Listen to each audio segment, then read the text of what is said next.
Hello, everybody, and welcome back to Practical Wisdom. And this is season 1, where we talk about overcoming the fear of success. Today's special guest is a coach, friend, and mentor of mine. Her name is Kari Morin. Say hi to everyone, Miss Kari. Hello. How are So you happy doing to be today? here. I'm doing great. Thank you. You're welcome. I'm glad you're here too. We were pre chatting before the show, and it was supposed to be about 5 minutes. So 15 minutes later, that's 30 minutes later, here we are. So thank you for that. But I'm really excited to talk about this topic with you because you have this very rich background in coaching and different modalities. And so my first question is, how would you personally define success? Mm, I love this question. It's so interesting, and I hope you'll permit me a little pop culture here because in this time that we're in right now, I've had a little more time with my children, and I one of my sons wanted to, with some of his downtime, watch all the Marvel movies again, and I was like, okay, and there's an old part of me that thinks that that's like not productive time. I should be working on my business and not. And yet even there, even everywhere we look, there's messages for us and positive signs. And one of the things that I just found so brilliant was a mom character of a god says, you know because he's struggling for the first time in his life, she said, we all fail at who we're supposed to be. The true measure of success is the true measure of a person is succeeding at who you already are, being who you already are. And that just struck me in such a big, beautiful way because I think that's where I've come full circle in my own personal growth and in my coaching with my clients and in my parenting. My unpaid clients is this idea that success is totally embracing who you are and enjoying all the gifts and tools you've picked up along the way to express that. That's beautiful. I just came up for me too. I was talking to a friend of mine. Actually, I think we both know her, but her name is Tanya, and she is an adult with epilepsy, and Mm. she just launched her website yesterday, and she asked me to take a look at it, and so I did, and I went through, and I thought it was amazing. And then she said, do you think I can call myself an expert in positive epilepsy? There's a larger, and I said, Hell yes. right, there's Yes. exactly what I said, but I thought about it and I Because was yes, like, I know how magical she is. Yes. yeah, exactly. But I was like, well, of course. And so, but I got curious. I was really curious on what would make you think you weren't. Like, you are the embodiment of it, right? You are the one who's struggled and overcome and found all of these solutions. And I think that was that piece with success is whose version of success are you comparing yourself against? Right. And who decides who's the expert? Right, When, exactly. one thing I have always enjoyed, especially when I coach entrepreneurs, I don't always, but when I do, it's a great reminder that we're not all here to become Oprah, right? Like Oprah had to get really good at being Oprah and figuring it out. If you listen to her recent or stories she shared all along the way, the best things happen when she was rejected or quote unquote failed, right? Because then she found out who she was. And we're here to become more ourselves. So for me, I've done a lot of studying of success and a lot of trying to understand it as I've helped other people with their own version of success. And truly, what it's about is that journey of being super comfortable of wherever you're at and knowing that like I'm exactly where I'm supposed to be. That's my true measure of success. Because as you know, you have 4 children, I have 3. We both have a child with some extra needs and who have taught us so much. And so it's taught us that our timelines, kind of widen and our focus has to come into play. I just heard a mentor of both of ours say something very similar to that the timing of things teaches us how to be nimble, and it helps us deepen our grit along the way, and then we get to constantly redefine what success is. And our work along the way, like in the book The Big Leap that I really, really love, which talks about this very thing, like how do we expand our container to receive more as we grow? Because I think you and I have both seen where you can do all this work to create what you want, but for some reason have trouble receiving it and accepting it and believing it. So there's the simultaneous work of working on your receivability, so that as you expand your container expands, your roots get to flop, wider and go deeper. And I think that that's the invitation here. No matter what's happening, are we also growing our container to receive it all, Mm, so we can enjoy it and connect to it and share it. that's beautiful. I actually brought up an unexpected thought for me. I'm reading a book called A Course in Miracles, and one of the very first lines in the book says that there is no, I'm like, oh, I'm so emotional about it. There is no big or small miracle. All of them are love at its maximal point. And I think if you allow me that extra leeway to say, what if success and the word success and the word miracle were interchanged in that? Mm, There is no small or giant success if success is coming from a place of maximum love. mm. What do you think about that? That really touched me deeply. I was like, oh, I don't know Love where that came that. from. One of one of in both of our training and NLP, we've both experienced. In fact, we got to experience together the experience chain, the belief chain, and we talk about that, like that idea that we get to step back and see. Let's see if I'm gonna, like that pr- progress equals success. And sometimes we have to really step back and look at, like, how do we define progress? Sometimes progress isn't, oh, I achieved this, I got this done, I made this much money. Sometimes it is, and that also deserves more celebration than we tend to stop and give it. So I don't want to gloss over that. But sometimes progress is, wow, this kind of thing used to throw me for a loop, throw me off my feet, and send me reeling. And right now, while I'm actually paying attention to it, I notice that I'm not responding the way I used to. In fact, I've rooted deeper, and I use this as a beautiful opportunity to invite more in. That's progress. That's huge progress. That to me is just as much about that defines success just as much as our bank accounts do. Absolutely.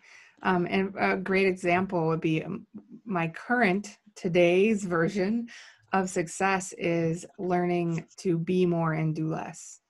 So if we use Mm, the old paradigm or my old paradigm of what does success look like, it was like marching toward a thing or an outcome or a desired state.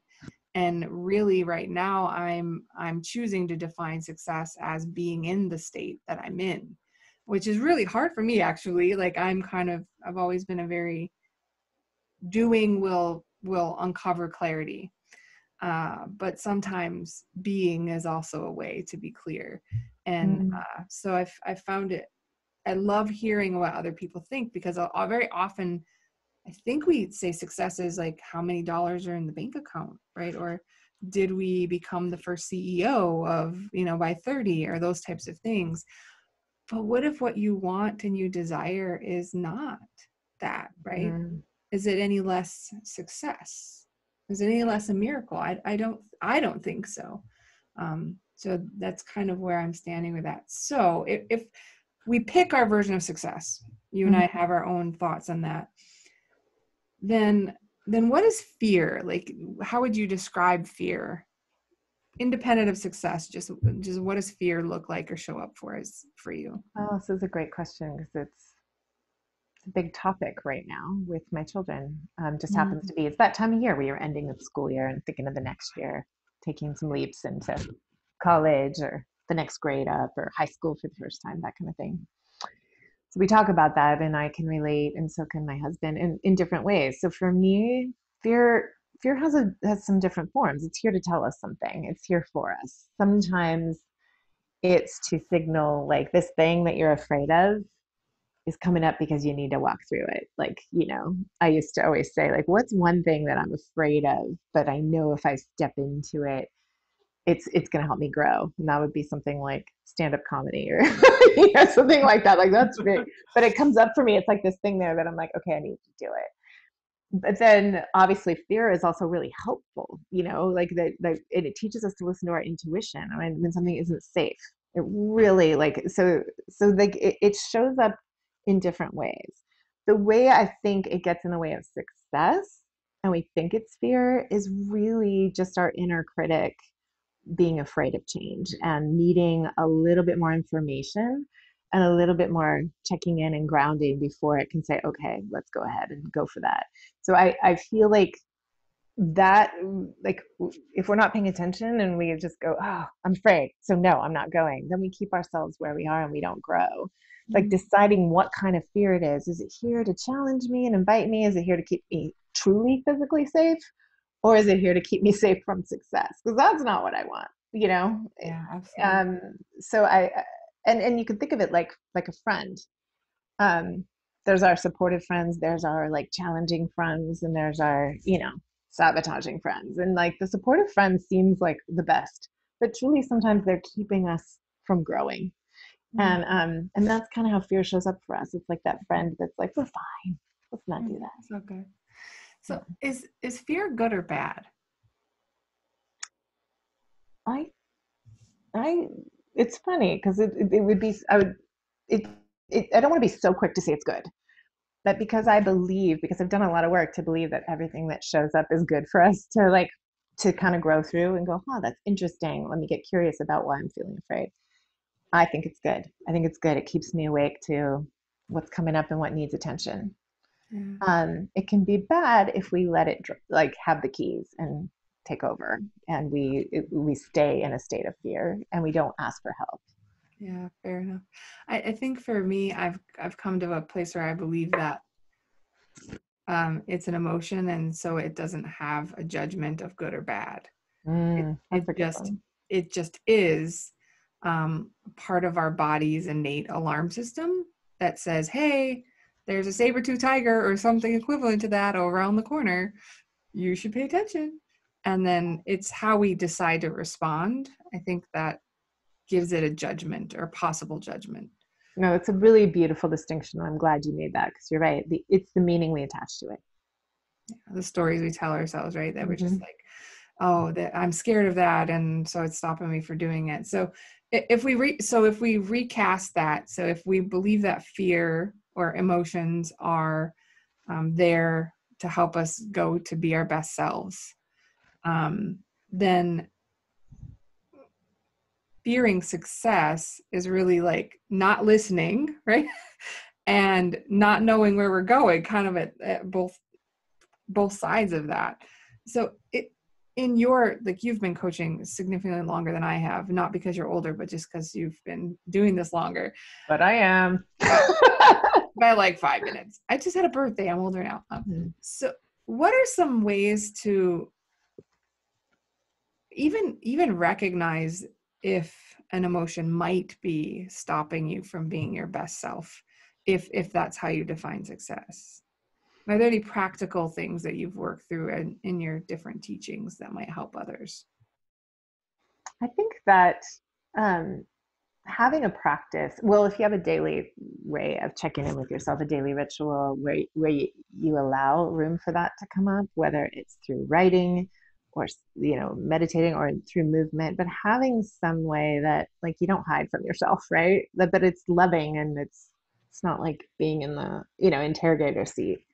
But having a way of mining for it and just checking in, I think is number one. And if you don't, and you recognize that something's coming up, is really truly giving yourself permission to step back and believe that in doing so, you're gonna be able to course correct by just giving it the attention it needs. So what is it? I am feeling something. I need a little bit of time. Could be 10 minutes, could be a whole weekend, could be a week.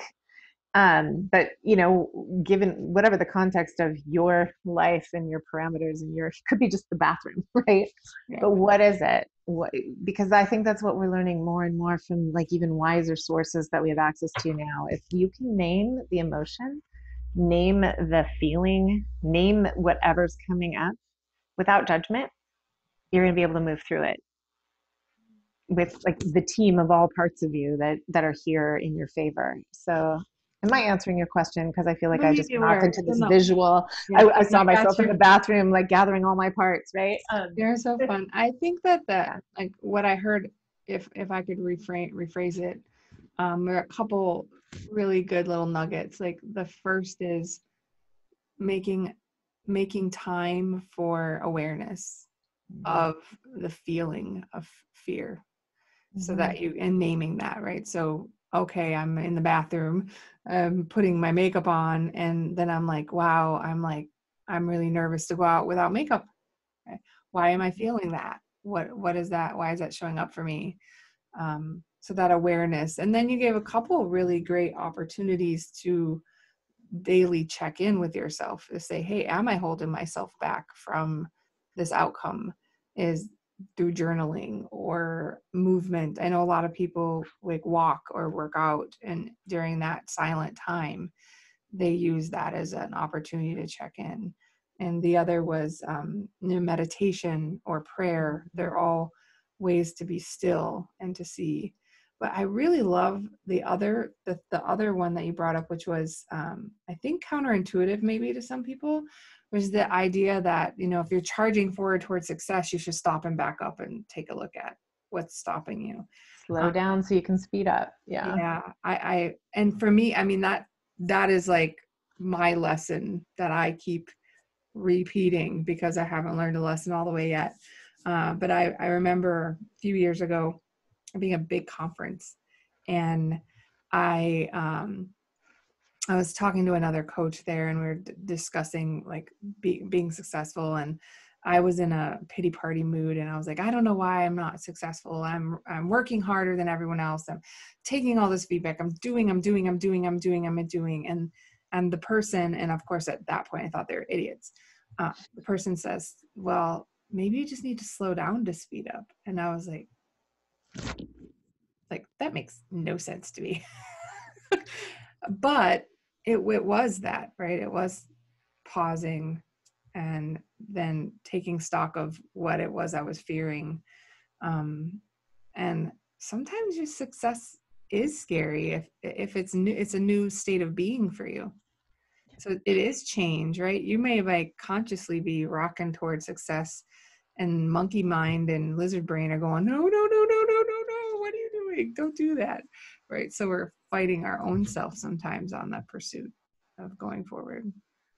I love what you say because you're reminding me that a few different times at events or just reaching out to me, people I've coached have around like a period of time, I heard from a lot of people saying, wow, you really helped me slow down so I could redirect and like just, shoot in the direction I want. And I thought, of course, like my own critter brain was like, am I the slow down coach?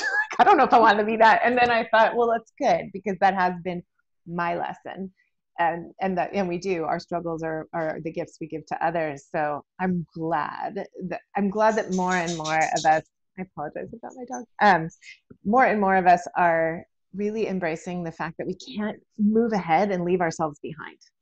Yeah. And that's essentially what you just said. And the other thing I was thinking of, and I think all parents, but even if you're not a parent, if you like kids and if you don't, no judgment, but you can relate to this. Like fear shows up like a scared child, and it needs some reassuring. And it's not in charge. It doesn't get to show up and take over. If you're on a road trip and you're all driving along and the kid shows up afraid, you don't say, here, you drive. You Yeah. never would.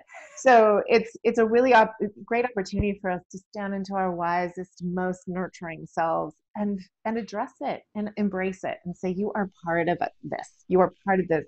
And I can hear that you're afraid, but we're going anyway, and you're going to see. You're going to see how great it's going to be. I just sometimes too, if you ever think of the things like, what if you didn't do something when you were scared?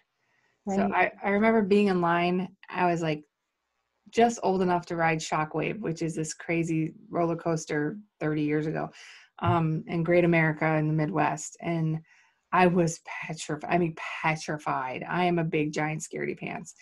Um, That's hard to believe. yeah, I'm so petrified. And it was so amazing, like exhilarating and scary and awesome. And I laughed, cried, snarted, la la, like all the whole Yeah. time. It was this experience that I would have missed if I let the fear decide instead of Mm-hmm. it letting it inform.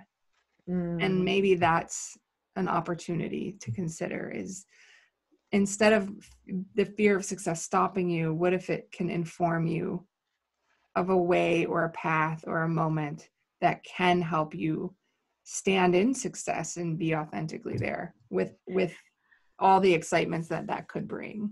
You just give me chills, and I'm gonna work this out verbally, so hopefully it'll come up. But like, you just made me realize that when fear shows up, it's a signal that this is a really special moment.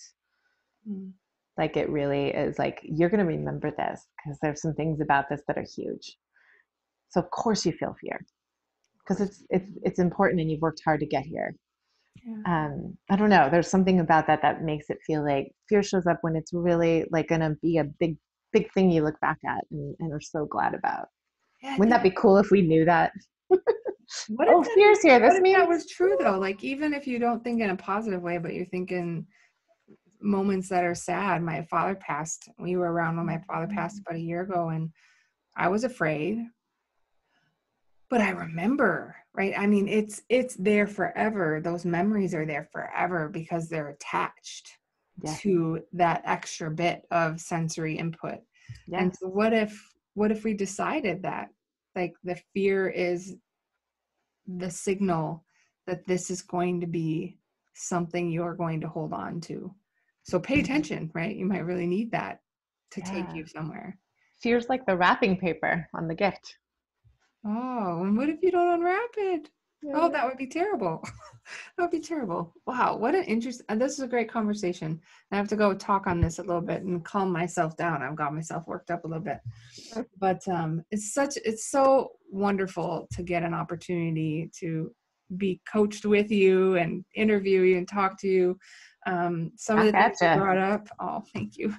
Where the big leap was a book that you referred to that right now you're kind of very happy with.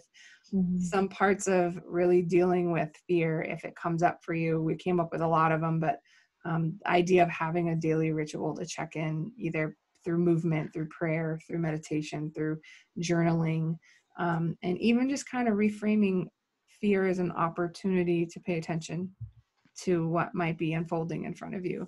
So I thank you so very much for giving us some of these great practical ideas to get out of your own way. And I appreciate you. And it's always wonderful to see you. Oh, right back at ya. You are a gift, and I'm just always in awe of the space you hold. So thank you. Oh, thank you. Well, we look forward to seeing you again on either another episode of Practical Wisdom or perhaps on one of our other channels like Practical Balance or the Press Play Lifestyle. Thank you so much, Kari, for showing up and being with us today. And I look forward to talking to you again soon. Thank you, Jackie. All right. Bye bye. Bye.